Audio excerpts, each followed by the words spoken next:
Hey everybody, it's Bruno on MB where it all can't be serious. And oh boy, are we serious today with HR. And our thumbnail up there is saying kick-ass HR. We even allowed to say that. My good friend, Cher McArthur. Oui, allô, comment ça va? Oui, hello. I'm great. How are you? You know what? I'm excited because those three words normally don't go together, especially in an HR meeting. So kick-ass HR. So what does that mean? What are we talking about here? Let's get right after it. Well, I don't know because I'm in different kinds of HR meetings than maybe some people have been in, but the ones I'm in are a lot of fun, and we make sure that we're having some laughs along with the serious stuff. But there's a lot to do with HR. We're not just recruiting and termination. There's a lot of things in between that make a huge difference for our clients and for us, because I have my business as well. Apologies for my furry assistant that is making herself known every so often. Our good friend Tootie. There you go. Judy. But you know, when we talk about kick-ass HR, that's not the name of your company. Your name of your company is Humming bee. Humming Bee. So I knew that, but I wanted you to take the spotlight on that. How long have you been in business there, Cher? We're in year 5. Oh Have my to do goodness. something to celebrate when we hit the 5-year anniversary here soon. Well, you are celebrating on June 20th or June 19th. Something really cool is going to happen. Tell us about that. June 19th, the book launches, Culture Revolution, and I'm a co-author. Our big event is on the 20th. Good job. And tell us, you want to talk about the chapter you wrote? What does it cover? Well, the biggest thing on my chapter is basically the things that leaders do and owners of businesses do to their employees without meaning to damage our employees. We can do a lot of things that unintentionally are not okay, and they cause legal risk as well as we just look like assholes. So tell us, give one. I mean, don't give them all because they got to buy the book. Is there a movie that comes out after? No, anyways, with every great book, So give Right. us one of the things that employers and managers, not just employers, I would imagine, right? Or is it just owners? Absolutely. Yeah. Yeah, leaders, What do owners, they do? What people do who they do have that employees inadvertently, under them. yeah, inadvertently they do or proactively do and they ruin stuff? I think there are a lot of things that I've talked about them in other podcasts and another. So I want to like leave some of the really hot topic ones for when people read the book, so that I don't give away the Yeah, yeah, best yeah. stuff. But I would say one of the big ones that folks do all the time is not walk the talk. So they'll say one thing and then they'll do something else, and that creates a lack of trust in their team members. So if they'll say everyone's got to only take a maximum of 1 week of vacation, and through the summer months we're really busy, and they take 3 weeks. Yeah. So they're not walking the talk, or they're not, or they're saying you guys all have to do this, but I'm going to do something different, or we're all going to do whatever the thing is, and then they don't do it, and they don't address it when they don't do it, and that's a problem. So things change, that's okay, but if your direction is changing, then you need to tell your people so that they understand. Otherwise they think you're a liar, liar, pants on fire. Now they don't trust you and they want to go work somewhere else, or they're just You, going to not go and work somewhere else, but they're going to be really crappy employees for you. well, we were just talking before we started taping here because I mean, we talk all the time. It's so great working with you sometimes and not sometimes working with you, but we don't get to work all the time together. Other It came out times. wrong, but you know what I mean? Like the very few times that we've worked together, it's been really fun but you're really serious about what you do. One of the things that right now in the last 25 years, data systems, ERPs, and nothing frustrates me and which keeps me up at night. We were just talking about data, keeping your data clean, right? And it sounds like a Yeah. small thing, but we were just talking about keeping your data clean and expecting your employees, contractors, agents, whatever, keeping their data clean for whatever you need it for. And then the owners or the managers, their data is the dirtiest. I mean, that adds a lot of stress because you don't think you're up to par, I guess, right? Absolutely. Yeah, data is That's a tough one because it depends on the size of your organization. And when you're Mhm. small, it's less important because you can remember everything. And then you get to a Right. certain size and man, you've got to get some systems and processes in place awfully quick or you're in trouble. Yeah. So, Humming Bee, what are the areas you focus in on? Like, is there some main things that you work on? For sure. We're everything HR. And so everything that you would expect to see in a 200 plus person HR department, like for a company of that size, that they would have in their HR department. So everything from the recruiting side, policy development, orientation and onboarding, compensation, to performance management, which is my area of specialization. So And we let's have talk. specialists in each area so that you're not dealing with one person for all the different things. We've got specialists for each of the areas. Yeah, and that's one thing that struck me about your company. Again, when we first met, I wasn't sure what was going on. I rarely do, and you have a good complement of consultants, and I think that people, Great. having played in that area for several years, they think HR really is recruiting, and then holy crap, I'm in trouble, get me out of crap. But there's a Yeah. big wide area there that is still HR. Like you were talking about performance management. Do you mind if we spend a couple of minutes, walk us through some of the things that companies obviously need recruiting, obviously need holy smokes, my pants are on fire, Yeah. but that whole performance management is very proactive, isn't it? You're very good and very respected in that area. Let's walk through that. Give us some examples. Thank you. Well, I'm an executive coach, and so I put my coaching hat on and support leaders and make sure they understand exactly why they're looking to move somebody either out of their organization or where the issues really are. So it's getting curious with our folks. And so I'll usually work with my client and we'll figure out some questions like maybe we need to be asking that employee what's going on for them. If they've been an absolutely outstanding employee for the last 6 years, let's have a real conversation with them and find out why the wheels have fallen off in the last 6 months. And it's amazing the things that can happen to somebody personally that impact them professionally. And sometimes they're not consciously aware of it.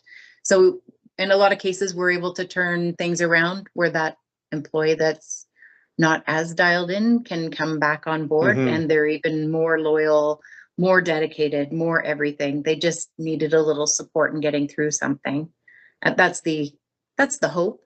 And then there are other times where the person really they need to be exited from the organization and we support them with that.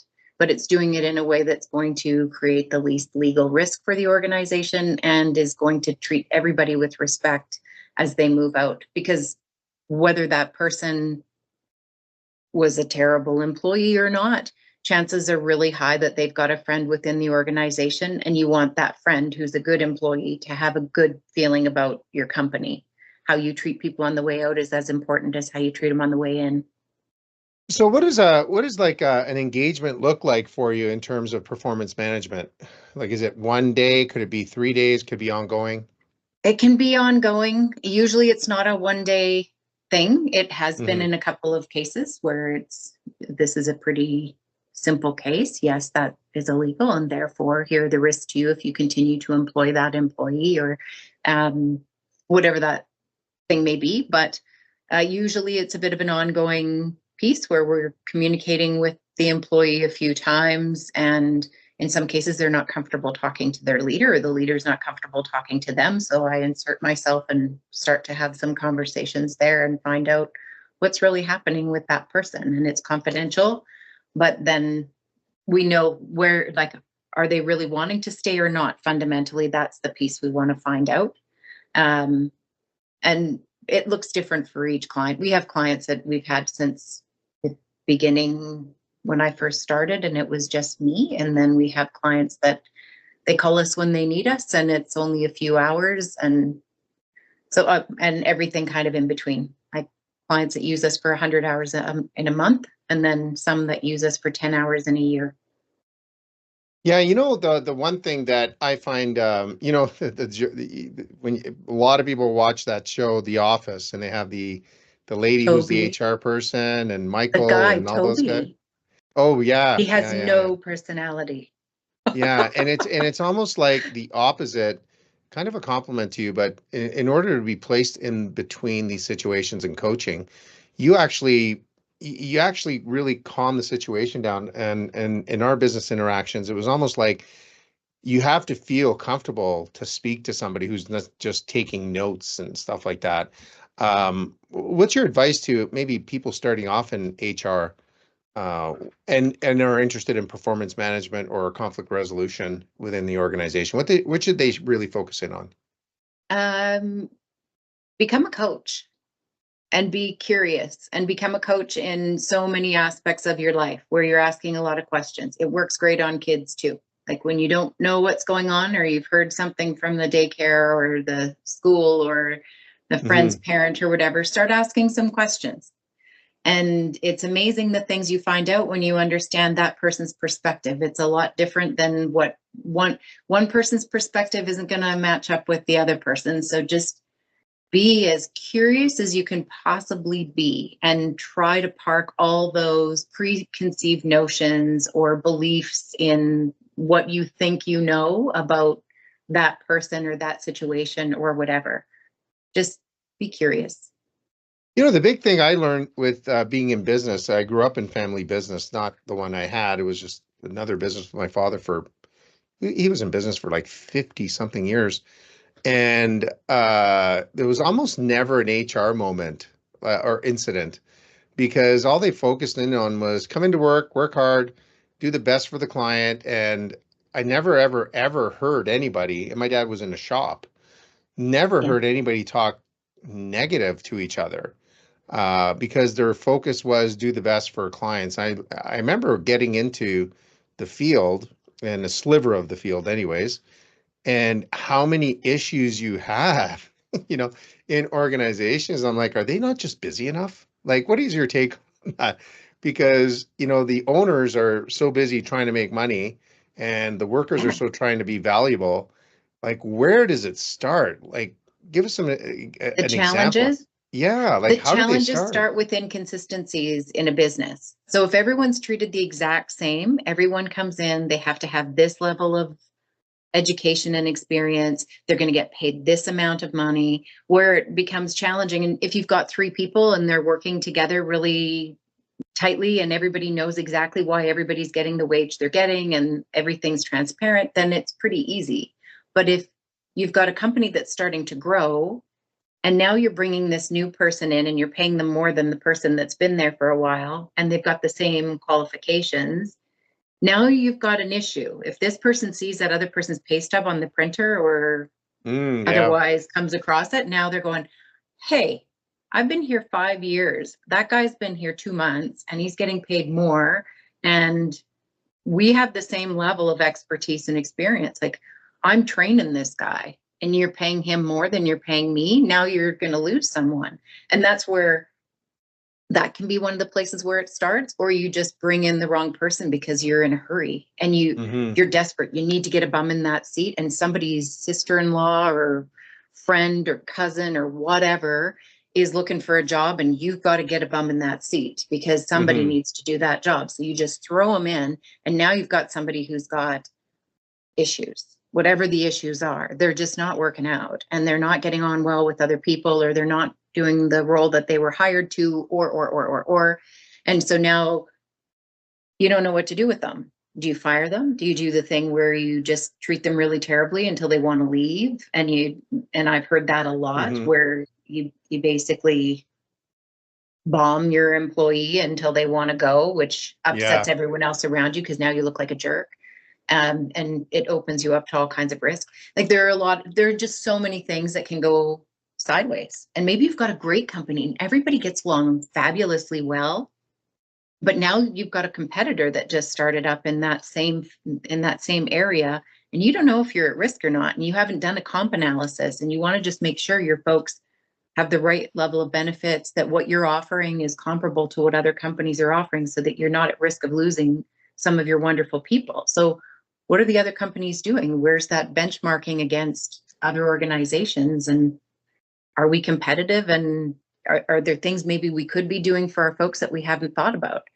So then we come in, we do a comp analysis and we say, yeah, maybe you want to look at these benefits. It would cost about this amount. And maybe you want to do a survey to ask folks what they value the most to make sure you never let those things go, and what things maybe do they want to see changed, and then work on some of those things. What's meaningful to these folks? Do they want a performance Mm-hmm. who once a year, every 6 months? What's going to work for them? How do you keep them? You know what I'm taking away from this was a great answer, and I guarantee you know what they say, good artists borrow, great artists steal. So I'm going to steal this one, but I'm always going to give you the footnote, okay? So you're a published author now. I can't mess around. You know what I'm saying? But I love that answer, is that where does it all start? And it starts with inconsistency. See, I even wrote it down. Look at this. I take notes, right? Nice. I love that because that's a really good start. It starts with being inconsistent. And thinking back at some of the better managers, and I throw my dad in there. No formal education in HR or anything, but boy, was he consistent. He was like, we Yeah. start at 7, close at 7, in between. Everybody got paid. Nobody ever got screwed. It's consistent, People know what to consistent. expect. That's right. That's right. I love that. Yeah. I'm going to tell you something. You were mentioning like when one person's not happy and it goes down the road. There was a saying in professional recruiting for years, still there. So there are two types of companies, right? There's the companies we recruit for and those who we recruit out of. And they get really Yes. upset when they hear that. But I'm like, I'm not sure what you want me to do. You don't want to deal with us. Moreover, we didn't want to deal with them because of the reputation. And when you're a medium-sized boutique firm, you have that luxury of saying, I'd rather not recruit for you. That's almost code for Yeah. all your people want to leave. I can't represent you. And Yeah. boy, do they get ripped up on that. But it's the truth. I mean, Course. once one person wants to leave, it's over. Of course, if they can go across the street and be happy, because that's the greatest Mm-hmm. sales piece. And for companies out there that are looking for, you want to know what people are saying about your organization, go to Glassdoor, Yeah, read the that's a good reviews. start. And it's a starting place. And if the stuff on there isn't great, call us. Like, let's figure out where's the problem. Mm-hmm. If you've got some challenges there, then let's figure out. And if you've got some really great comments on there, make sure you stick to doing those things. Don't change those things. Or if you're going to change them, you sure better have a great communication plan. Yeah. Well, you know what? This has been great. What I want to do now, drum roll. You can hear that. My microphone. Now we're going to get to know the real Cher McArthur. So Ooh, kids, go to bed uh-oh. now. Bad. A lot of cussing's going to come out of. No, I'm just joking. The Sailor Park boys and girls. So no, I'm going to ask you some quick hitters, right? Rapid fire. Okay. Ready? Take a deep breath. Ready, steady, spaghetti, and go. Favorite food? Seafood. Okay. Favorite restaurant? Oh, so Anywhere, many. anywhere, anywhere. Vintage. Where's that? In Calgary? Yep. Oh, I never heard of Vintage. Where's that? 11th Ave. Oh, you see, I learned something new every day. Favorite It's on movie? the, actually, you know what? I was just at Major Tom's last night. I Okay. think it's my new favorite. I think it just bumped Did you have vintage. dessert last night by any chance? I did have dessert last night. I've had dessert every day for several days. It's kind of You getting disgusting. know you're going to get into my club. Anyways, hopefully I never get into that club. Okay, we'll just leave it at that. Favorite movie? Ooh, something animated. I don't know what. Shrek, maybe? I don't You know. like Shrek? Shrek 1. Yeah, yeah, Shrek 1? Okay. maybe. I don't know. Favorite Watched it a lot. actor? Helen Mirren, Okay, why? because she's brilliant, she's versatile, and she comes across as a very decent person. Good. That's a new one for our show. Favorite band? I like so many different bands. Well, your band and Vampire Weekend. I'm always worried when they bring that up. But anyways, sorry, who's your favorite band? Vampire Weekend. Vampire. You got a t-shirt from us too, right? I did. Did it fit, or is it too Yeah. big? No, Okay, it because fit. the new shipment I didn't mean, come it's a in. boy size, but it fits. Yeah, it's okay. It's okay. Yeah. Favorite song? Cape Cod, Kwasa Kwasa. I'll send it to you. Yeah, please do. I don't know that one. I don't know. You're like, You know, what? yeah, yeah. Our big thing in our band, every time we send something out to our producer, they go, "Oh, great, a new song," and we always say, "By the way, it's not a waltz." Right? None of our songs are waltzes. But okay, so favorite city that you've been to? I love Valencia in Mm. Spain. When did you Although go I was there? recently in Epernay and Yeah, I was going to say they, that. I didn't- oh, that it's the heart of the Champagne region in France. And that is like, I can't stop thinking about it. It is such a beautiful little spot. Good for you. Somewhere that you haven't been to that you really want to go. Turkey. Really? I think that's the Yeah. first time I heard that. Why? Well, weather, interesting pottery and history, and there's so much history Hmm. and food, culture. I think it's a little different from anywhere else I've been, and that appeals to me. You know what? That's I always say I can't take claim to this. Somebody told me it's the forgotten country in Europe that everybody that goes there loves it for those reasons, but Yeah. it's not the mainstream ones, right? So Well, Turkey and Croatia, I think equally, I was gonna yeah, say that. I was just gonna say that I really want to go to that area in Croatia and Serbia. Like that whole area there is just after the war is really kind of captivated. And everybody goes there and says, it's unbelievable beach and stuff like that. So, okay, yeah. so And food, and I'm all about the oh food. my God, food, dessert, maron. Okay, okay. Who would you like to meet that's still alive, and what would you ask them? uh, Brene Brown. Okay, and the question.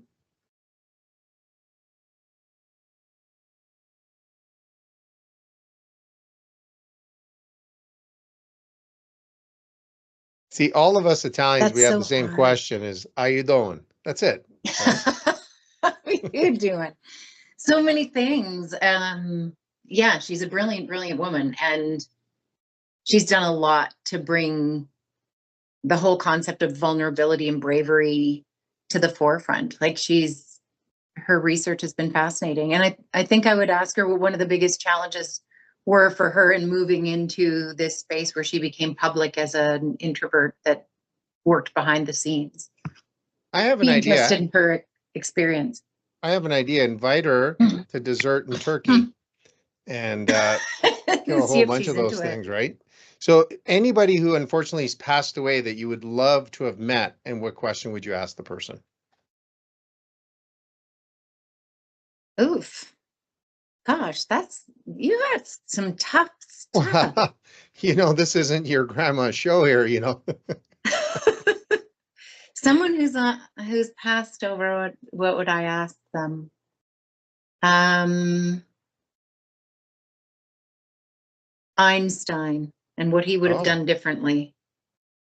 If you could have hmm. done one thing differently in your life, what would that have been? I have a feeling he'd say get a different hairstylist. That's just me. Maybe. Yeah, like that hair was a lot But of he was electric. committed to that style. Oh, he was. And a lot of electrical tests. I bet you that's what it was. But do you have a I've nickname? had mornings like that. Do you have any nicknames? With a name like I've had Cher, a you can't have few. one. Well, a lot of play on words with my name that I work with a lot. My son, for my birthday, made me a charcuterie board to put the charcuterie. Yeah, Cher Bear, I get a lot. Cher Bear, that's good. Okay, moment of truth. You get to ask me seulement une question. One question. Question. In your business, what's Hmm. one thing that if you could go back in time and change, what's one thing you would have done differently in your business? You know what? Before this, I would have answered it differently. But now, and I'm not just trying to give you a free bouquet here, is I think I should have been more consistent with people. I really do. That's a great answer that you gave me, and I'm going to stick to it. That's my new answer, is I really believe that it should have been more consistent. And sometimes I got played, I'm going to be brutally honest, with underachievers that were just not getting to it for one of two reasons. They didn't believe in it, or they just didn't feel like doing it because we're so busy. And it was just kind of give me this account, I'll make it work. So in a nutshell, I should have been way more consistent with people. I think with process and all that, I did my best. I wouldn't take any of that back. It was a lot of work building systems and stuff like that. And I became pretty hands-on. But yeah, being consistent with people, like even with clients, Yeah. it is. And we talk about our Studio 54, which means who we let into our business. And I really believe that, in that whole, the courses that I teach, hey, I always the guy, and this firsthand is that I never say this is how smart I am. It's this is how stupid I've been. I had to learn this, or now I'm going to turn That's around and all of say us. Yeah. that, yeah, I mean, I think that's the biggest thing that I would go back and say, if you can't play or you don't want to play and you don't get up, if you can't play at a certain level and you're not willing to get up at 3 a.m. to play at that level, then this isn't for me. And I don't think I did a great job at the beginning because I enrolled a lot of projects. I don't mean they're from the projects, but they were a lot of work. And Yeah. at the end, I mean, I paid for it. I think that's the big thing. And I think that when I'm talking about not a person, but we train them in Yeah. process and improvement and gadgetry, and then 2 months later, the machine's never good enough. The chair's not comfortable enough. And then you find out, what, they just don't want to be here. They Yeah. don't buy into our logic. But that was a tough question, but Yeah. thank you for the question and the answer, Cher. That was awesome. But you know what? This was awesome. We're definitely going to do this again, but we do have a little announcement. You have your own show. I have my own show. I have Holy to smokes. nail down the name of it because We Allo doesn't say enough about I love it. human resources. But yeah, I've been tossing around wine with HR because it's a bit of a play Good. on words, and I like the idea of that. But yeah, How yeah, about we'll see where that goes. whining with an H with HR? Yeah, which we went back and forth. One of the folks in my team and I went back and forth about which one would be better around that. But we don't want our guests to feel like they're whining because Yeah. really we're happy to have them come and chat with us.